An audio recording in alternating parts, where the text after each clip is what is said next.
our congressman, our friend, our leader, our warrior, Jamie Raskin.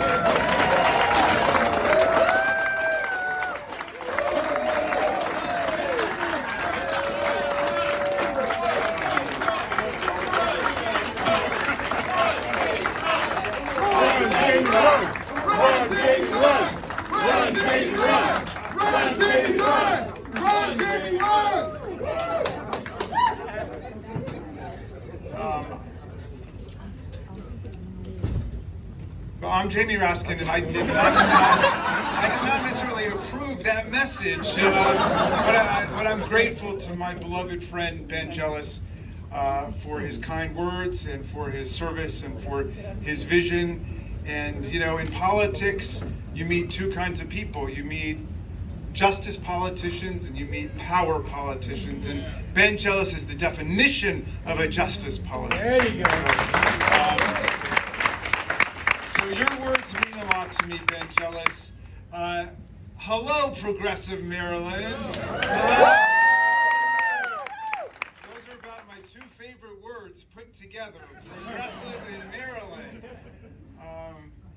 And what an honor, what a pleasure, what a privilege it is to be your speaker tonight and to welcome everybody here to beautiful Edgewater.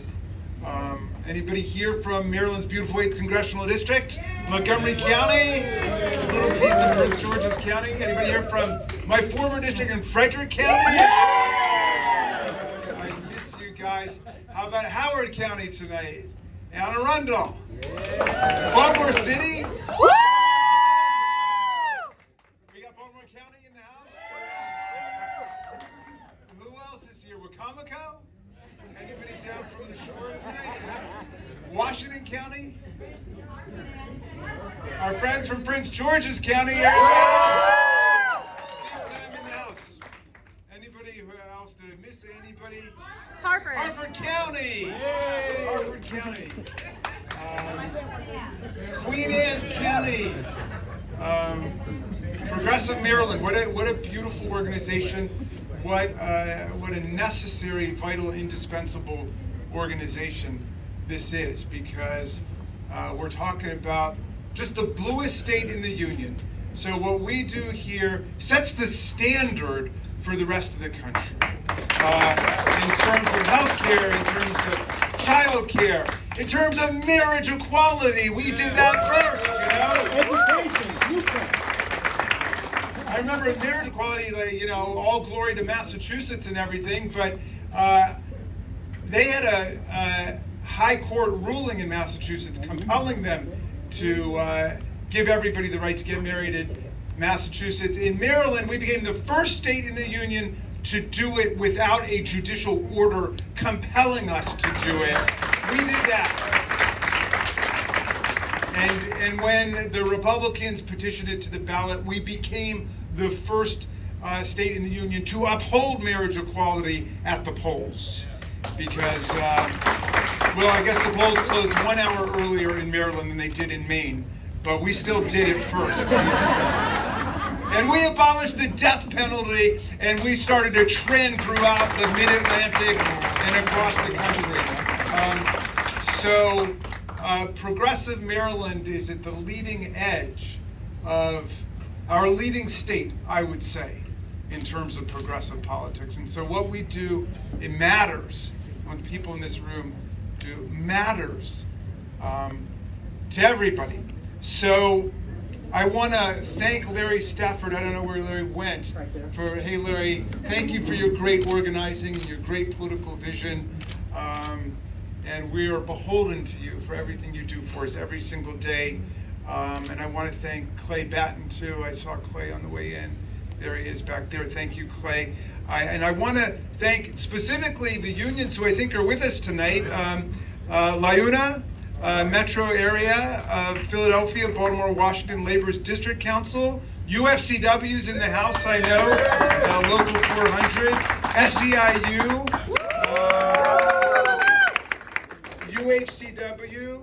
ATU, CASA is here tonight. I want to salute all of my brother and sister elected officials from all over our great state who are with us tonight. And thank you for, I've never been to this place before. It's beautiful. So thank you for finding this place. Thank you for arranging the weather. It is much cooler here than it is on Capitol Hill, where I like to say it's not the heat, it's the stupidity.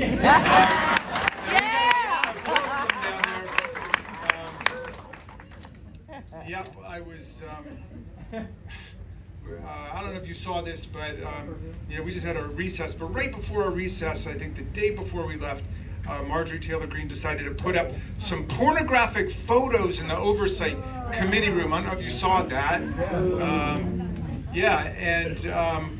I went to her, I said, Marjorie, if those photographs had been in a book, you would have banned the book, but instead you put them up on the screen for all America to see on C-SPAN, which makes no sense.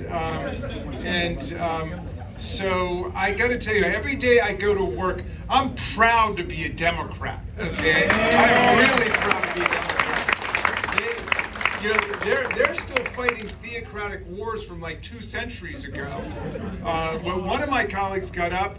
This guy goes, well, the moral downfall of America was in 1962 in Engel versus Vitale when the Supreme Court decided to ban prayer in the public schools. Yes.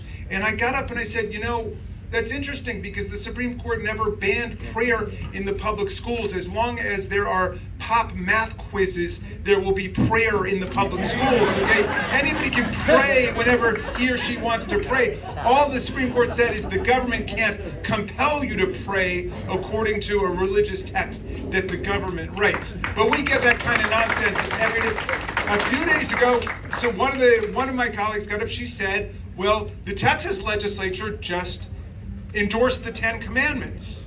So we should endorse the 10 Commandments, and I thought the 10 Commandments had been doing all right the last couple millennia without the Freedom Caucus endorsement and the House voting on it.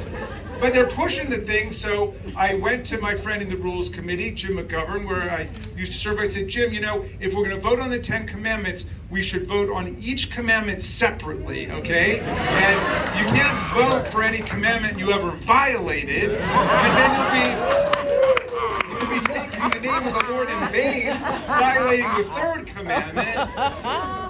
And, they said, Raskin, you're making a mockery of the whole thing. I said, you're making a mockery of the whole thing. Your legislation is not only unconstitutional, it's blasphemous at the same time.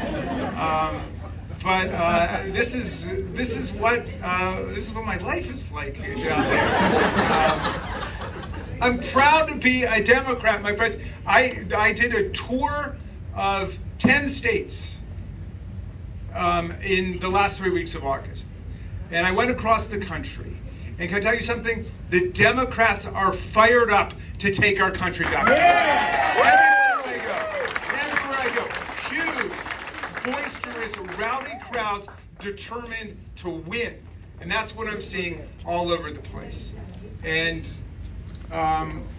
people are proud to be part of the party that gave us infrastructure. I sat there for 4 years under Donald Trump. We had infrastructure week, we had infrastructure month, we had infrastructure day. We just didn't have an infrastructure bill, okay? But under Joe Biden, we had it in the first week that he came into office, and in his second month in office, we passed a $1.2 trillion investment in the roads and the highways, the ports, the airports, the metro systems, broadband, high-speed internet access. The Democrats did that.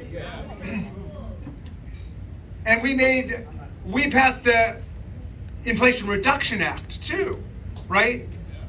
The record unprecedented investment in climate action to try to reverse the brutal dynamics of climate change today. And at the same time, we dramatically lowered prescription drug costs for people in the Medicare program. Dramatically.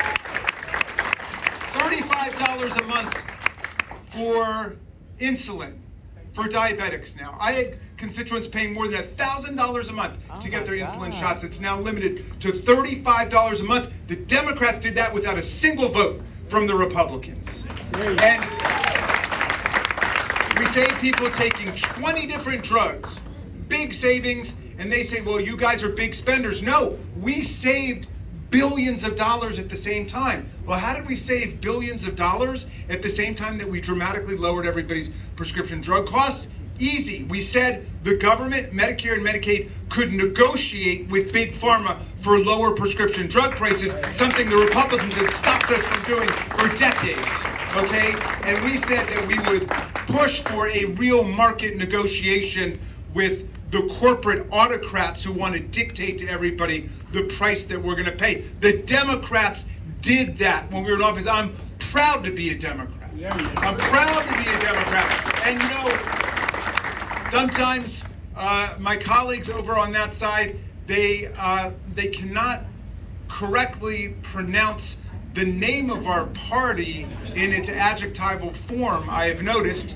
It's not a problem in Annapolis, at least it wasn't when I was there, but in Washington, they'll get up, you know, and they'll say, well, that Democrat congresswoman with her Democrat bill and her Democrat amendment, and when I first got in 2017, I would get up and I'd say, you know, Democrat's the noun, okay? Democratic is the adjective. If you're going to sneer at AOC, you got to say the Democratic congresswoman with her Democratic bill, her Democratic amendment. And you know what? They kept doing it and more around me. Whenever they got around me, it was always the Democrat this and the Democrat that. So then Lauren Boebert one day was on the floor, and I heard some people were calling her now Lauren Gropert, but I didn't. I don't do that myself. But anyway, she was on the floor and she started getting into that whole Democrat this and Democrat that. And I got up and I gently tried to remind her of the proper grammar, and she kept doing it. I said, you know, you guys have like this self-appointed political speech impediment or something, okay? And it's contagious. It's coming over to my side because now, whenever I try to say the name of your party correctly, it just comes out the Banana Republican Party and the Banana Republican Congresswoman and the Banana Republican bill. And so I went home and I told my wife, Sarah, I said, I got them back. Finally, I got them back. And she said, that was an extremely immature response.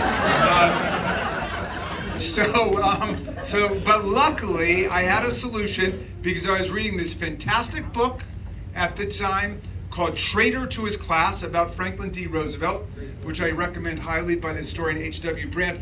And in the book, I noticed something remarkable, which is that Roosevelt didn't call our party the Democratic Party, much less the Democrat Party. He called our party, with a capital D, at least that's the way they transcribed it, the democracy. The democracy. So he'd say, well, the economic royalists and the plutocrats say you invest in the wealthiest people in America, and some of the wealth will just dribble down on everybody else. But the democracy says you invest in the great working middle class of America. We will all rise and prosper together. That's the doctrine of the democracy. And so now, when they can't pronounce the name of our party right, I just say, do what FDR did. Do what Eleanor Roosevelt did. Just call us the democracy. Because that's what we are. We are the only party today which stands up for the voting rights of everybody, including people who aren't going to vote for us. Right? Sean, would you listen? How many meetings have you been to? I've been to hundreds of meetings, thousands of meetings probably, with Democrats. Have you ever once heard a Democrat get up and say, how are we going to suppress the Republican vote or keep them from registering to vote? How are we going to disqualify voters? That's not how we do it. We go out and organize. They are the party of voter suppression and gerrymandering and trying to steal elections and insurrections.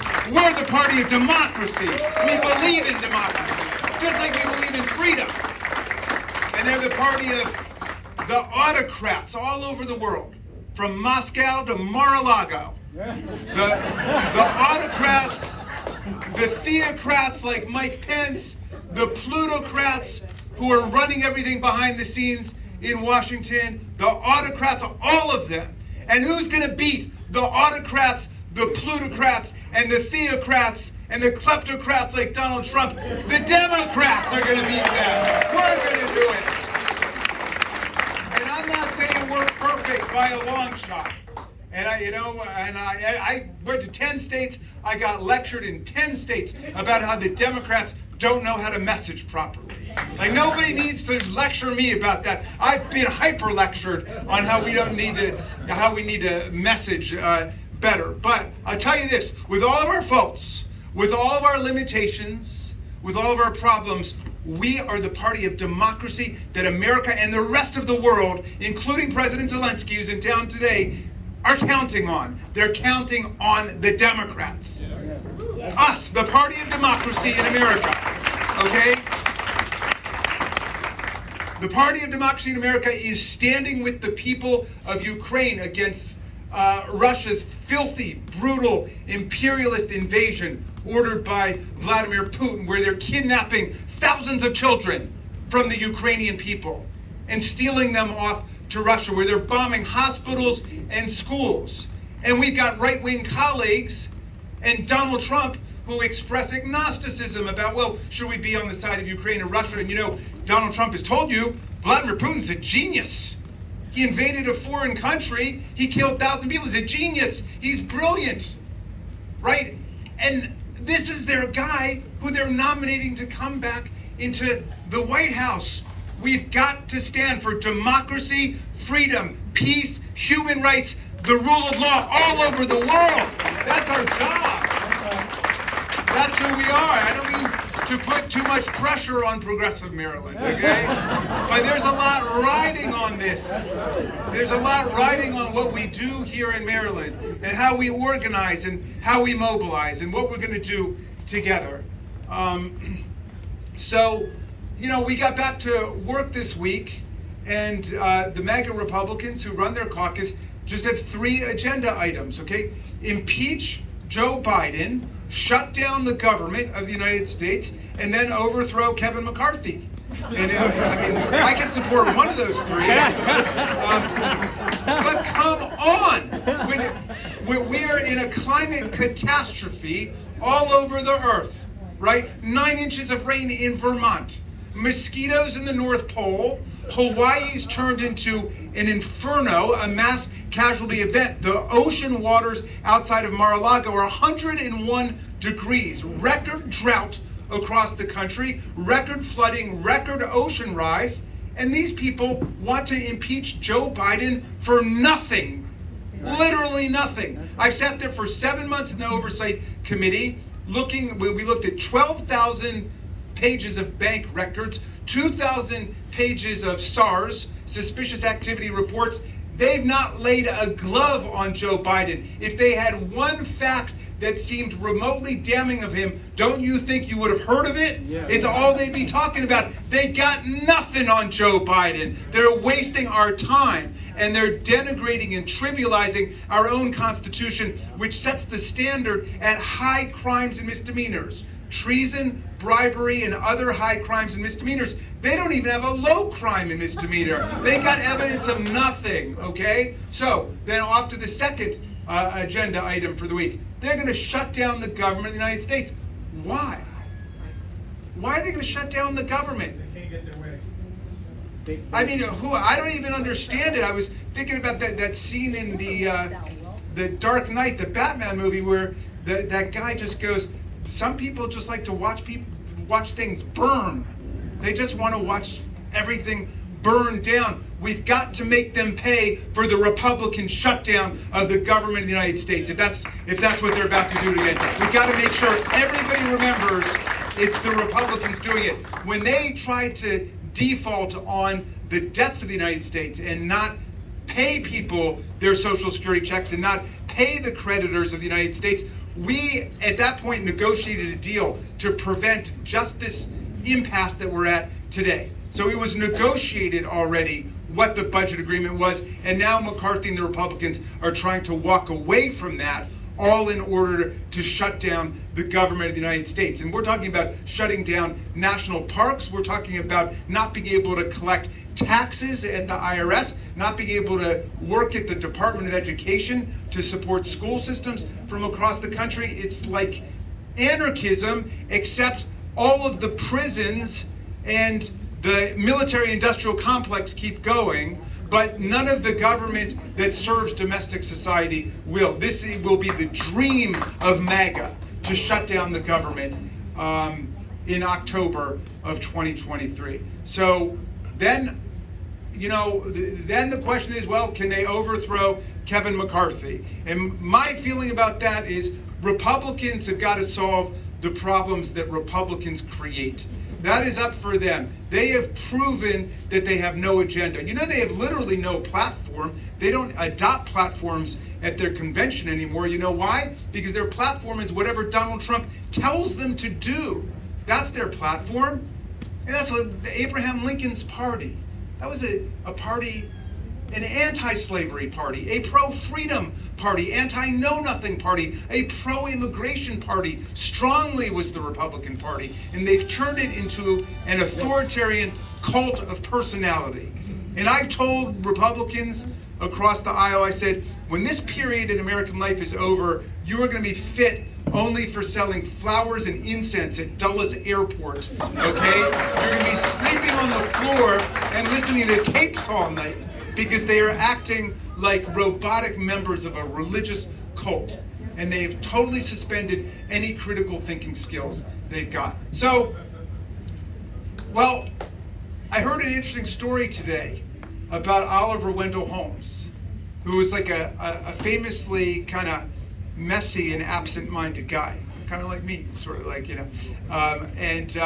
he went to Union Station and he got on the train northbound, and then the conductor came by and he couldn't find his ticket anywhere, and he's looking in his overcoat, he's looking in his suit, he's looking in the jacket, he's looking in the seat pocket and everything. He can't find his ticket. And the conductor says, Justice Holmes, we recognize you. It's really no problem. Don't sweat it. We know you're good for it. And he keeps looking, and he's looking under the seats, and he's looking. The conductor says, really, it's no problem. Don't worry about finding your ticket. And he said, no, it's not a question of where is my ticket. It's a question of where are we going? That's our question, right? Where are we going? I don't know. Where are we going? Well, I want to say this. We've got to defend the democratic institutions we've got. We've got to defend the freedom of women and men to make their own decisions about their lives. We've got to defend real family values in America. We've got to defend the society we've got, but we've also got a bigger agenda, my friends, because democracy's not just a set of existing institutions. It's not just a static framework. Democracy is something in motion. Democracy is always growing. Tocqueville said in Democracy in America that he observed democracy in our country was either shrinking and shriveling away, or it was growing and expanding. And we got to get democracy back on the growth track in America. And let's start with giving everybody the right to vote and be represented. How about that? A constitutional amendment on the right to vote.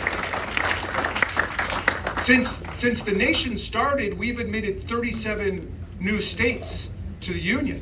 We happen to be one of the original ones, of course, but we admitted 37 new states. That's how a lot of people attain their political equality and freedom in American society. We're the only nation on earth which disenfranchises the people of their capital city. 713,000 Americans, tax-paying, draftable Americans living in Washington, D.C. It's time for statehood for people in Washington, D.C. And we got 3.5 million Americans living in Puerto Rico who are disenfranchised and can't vote in Congress, and we're cheated out of hundreds of millions of dollars in aid after Hurricane Maria, but Donald Trump threw them some paper towels. But that's the price of disenfranchisement and colonial subjugation. It's time for statehood for people in Puerto Rico and statehood for people in Washington. Let's open the Senate up. But look, what overhangs the whole thing is climate change. I mean, if our brains were bigger, if we were smarter as a species, we would be getting everybody together to say, this is our only objective, this is our paramount priority right now. We've got to get the world together to organize this. And the autocrats won't do it, the kleptocrats won't do it, the plutocrats won't do it, the theocrats won't do it. Again, it's only the Democrats who are serious about saving us, The autocrats think it's fine. They can build their gated communities and buy their own private islands, and they're going to be able to escape climate change. But the Democrats, the party of democracy, understand we need real solutions that are going to reverse the dynamics of climate change so we get our species through this, so we're bequeathing something to our children and our grandchildren that is worthy of the lives that we want for them and that lives in our hearts. So, my friends, sometimes they'll say to me, Raskin, the problem with you is you're a liberal or you're a progressive. And I say, you're damn right I'm a liberal. The heart of that word is liberty. And I'm a progressive because the heart of that word is progress. Progress. We're just the people that they call progressive are just the people who get there first. But everybody's coming our way. Right. Whether we're talking about child labor or the Fair Labor Standards Act, whatever it is, we're just getting there first. All right? But you know what? I really stick it to them when I hear this from my friends on the right. I say, you know what my favorite thing to call myself today is a conservative. Because I want to conserve the land, the air, the water, the climate system, the Constitution, the Bill of Rights. I want to conserve the National Labor Relations Act, the Fair Labor Standards Act, the Clean Air Act, the Clean Water Act, the Civil Rights Act of 1964, the Voting Rights Act of 1965, the Affordable Care Act, everything that they want to destroy and tear down, their party of nihilists and authoritarians, is everything that we're going to conserve. And at this point, the party of democracy is the party of civilization itself. We are the party of liberalism and progressivism and, yes, conservatism. We're going to stand up for everything against the people who would tear it all down. And we saw exactly what their program is on January 6, 2021. And there might be some other people out there who want us to forget it. I don't want anybody to forget what happened to us on January 6th, because that's the future according to the right. And there's no future in that for anyone. One of my colleagues, Representative Clyde from Georgia, said, well, that was just a regular tourist visit. He said a regular tourist visit, which might explain why American tourists aren't very popular abroad these days, if that's the way they behave. When he first said it, I thought he said a regular terrorist visit, and I agreed with that statement. But no, he said a regular tourist visit. And of course, Donald Trump is out there bragging about how he's going to be pardoning all of the insurrectionists for what they had done. My friends, the stakes could not be any higher. And I could not be any prouder than to be working with Progressive Maryland in the struggles ahead, in whatever office, whatever campaign we're working in. I don't know where my friend Ben Jealous is, but the progressives are going to make sure we define the direction of politics in the state of Maryland. That's what we're going to do. And I'm going to leave you with the words of two great, strong American patriots. And one, the great Frederick Douglass, who was born about a half an hour away from here at the Wye River Plantation, born into slavery, escaped from slavery to become our great freedom fighter and abolitionist through the Civil War, through Reconstruction. And Douglass said, if there's no struggle, there's no progress. And the struggle may be moral, it may be physical, it may be moral and physical, but there must be struggle. Power concedes nothing without a demand. It never has and it never will. A message to you from a fellow Marylander from the 19th century. And I'm going to leave you finally with the words of the great Tom Paine, who my son Tommy was named after. And Tom Paine got here in 1774, 2 years before the American Revolution. And he fell in love with the promise of America. And he wrote that America would become, if it lived up to its ideals, an asylum to humanity. Not an insane asylum, mind you. An asylum to humanity, a place of refuge for people seeking freedom from political and religious and economic oppression from all over the world. And in 1776, it was a tough time, and the revolution had started, and half the people were saying, you can't beat the kings and the queens and the nobles and the established church. For most of history, people had lived under people like Donald Trump and Vladimir Putin. That was the fate of humanity, and people said, I don't think anything else is going to work. But the party of democracy said, we're going to make it work. But people were confused. Payne said people felt beleaguered. They were undoubtedly running around saying, what's the message and how come we can't message properly and all that. But by the way, let me give you a little message. This comes from my roots in Maryland. I learned this when I was a kid, okay? You need a simple message, just give them this. Tell the young people everything you need to know about voting is everything you need to know about driving. If you want to go forward, you put it in D, and if you want to go backwards, you put it in R. That's all you need to know, okay? But anyway, but Tom Payne wanted to give people some solace and some hope, and he wrote these words, and I'm going to update them a little bit at the suggestion of Nancy Pelosi, who said Tom Payne was a feminist, and that he was a suffragist way before his time. But anyway, Payne said, these are the times that try men and women's souls. The summer soldier and the sunshine patriot will shrink at this moment from the service of their cause and their country, but everyone that stands with us now will win the love and the favor and the affection of every man and every woman for all time. Tyranny, like hell, is not easily conquered, but we have this saving consolation. The more difficult the struggle, the more glorious in the end will be our victory. Let's make that victory ours in 2024. Thank you, Progressive Maryland. Thank you, Labor Movement. Thank you,